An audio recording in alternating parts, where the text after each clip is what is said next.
I've just come from the chamber of the House of Commons where Suella Braverman has made a statement about antisocial behaviour. I have to say it's probably one of the worst things I've heard come out of that place, and believe you me, I'm spoiled for choice. The government are wanting to ban nitrous oxide. That's the latest thing, the latest drug they're going to ban. Well, that's a long history of banning drugs. And what they said was, by doing so, this government will put an end to hordes of youths loitering in and littering parks with empty canisters. No, they won't.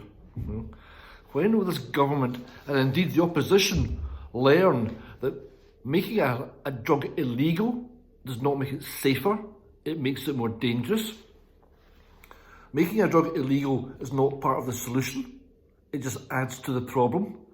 Making a drug illegal does not hand the powers to the police, it hands it into the criminal fraternity. And they must know this. They've seen this happen time and time again. In fact, today in the chamber, Kit Malthouse said to the minister, what's she going to do to protect the source of this, because the danger is that it's taken over by the criminals. Really, Kit? Really?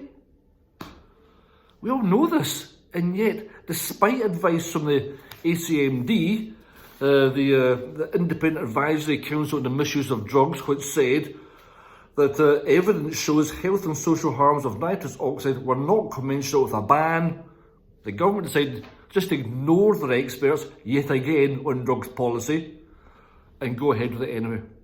We're not going to do any good here. We're going to criminalise young people, which means it's harder to get a job, it's harder to get housing later on in life, for using a substance which is less harm than alcohol. Less harm than alcohol.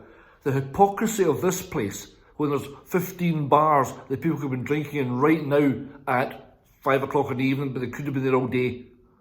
The hypocrisy is mind-bending. And we know how many government ministers in the past have said, I've taken a line of cocaine. So it's okay if you're rich.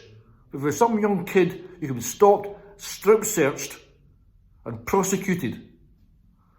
It's appalling. And going on from that, they then turned their gaze on homeless people. I mean, who is more vulnerable in our society? Homeless people who, during COVID, we worked very hard to get people off the streets because we were scared that the COVID virus could spread through them. And you know what? It might just infect us. So we helped them. But now that COVID is hopefully waning and is certainly under better control, homeless people are going to be rounded up like cattle. This government, this Conservative and Unionist government, is going in one direction and one direction only. And it's a scary, scary place, and we have to talk up against it.